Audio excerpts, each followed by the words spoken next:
Ang taray. Bawal pang ngumiti. Bawal eh. Oo, sige. Hindi kita patawanin. Relax ka lang dyan. Oo. Eh, anong oras na tapos? Ilang ano ka dyan? Ilang oras ka? Ilang oras ka ginawa? 2 oras. 2 oras lang. Ano, silicone daw yan? O ano, Gore-Tex? Silicone ginagawa ko eh. Ah, silicone. Ako eh, pagka silicone, babaklasin pa yan. Kaya pala 36K lang. Silicone pala. Pero okay na yan. Hindi tinanggal yung nunal mo? Tinanggal, 2. Ah, tinanggal din yung nunal? 2. Pinatanggal ko din. Ah, so kasama na yon. Oo. So, ano yan? Paano ngayon yan? Gagawin mong pagtulog? Bawal kang umano? Paano? Ano mangyayari? Bawal tumagilid. Kaya mo ba? Oo, ako balik. Masakit? Ano yung pain? Ano yung masakit? Ano? Kamusta naman yung sakit? Ano? Sobrang sakit eh. Kasi yung anesthesia niya sobrang tapang talaga. Hindi ko talaga kumukala kasi sobrang sakit. Sobrang sakit talaga. Grabe. Eh di nagdagdag pa ng anesthesia. Oo, ang dami niya nilagay na anesthesia kaya parang nahihilo ako. Parang lasing pa ako hanggang ngayon. Ibig sabihin, gising ka nung ginawa yan? Hindi ka patutulugin ka? Yung sedative? Nung medyo matatapos na, parang gising na ako. Pero nung una, nakakatulog ako kasi nga sobrang lakas ng anesthesia eh. Then, nararamdaman ko, sabi nito, masakit. Opo, medyo. Ano? Bakit ko wala agad sa anesthesia? Meron ka ba? Kasi ang dami, nilalagay dito ka anesthesia. Nararamdaman ko, kasi may ulo mo. Maraming pag-iwag yung Ah, ganun talaga? Nakaramdam ka ng sakit?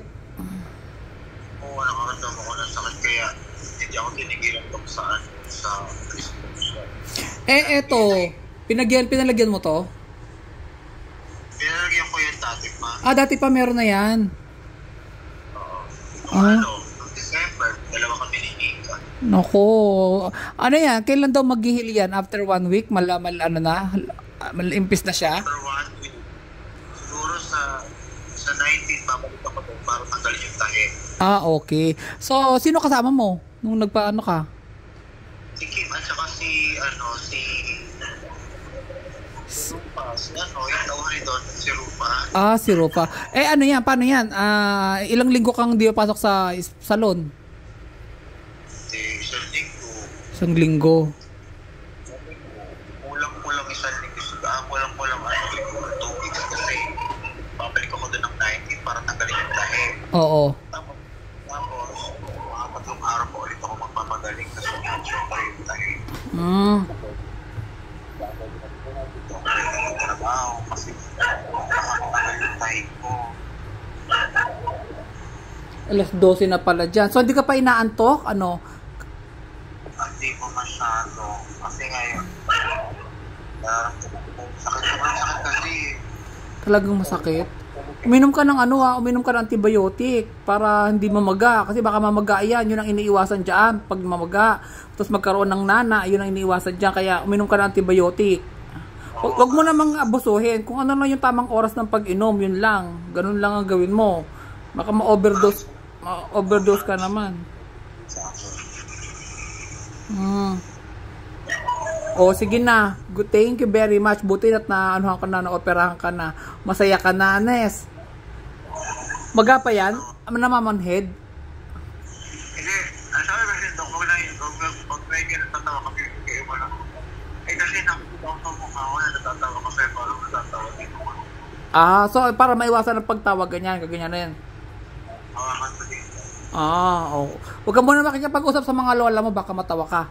Kaya tahimik ka lang muna. Huwag ka muna mag-entertain ng mga baka ikaw pa naman kung tumawa ka pa naman, buging-ngis ka pa naman. Ang nagastos ko lahat, almost 45. Ah, 45. Grabe, no? Sige, padalhan kita ng pang-antibiotic. Ay, salamat kayo. Oo. Sige, sige. May GCash ka ba? Ano? Yung kay King. Yung kay Kim? O, sige, sige. O, sige. O, sige na. Bye na. Sige, ingat ka. Okay. dyan,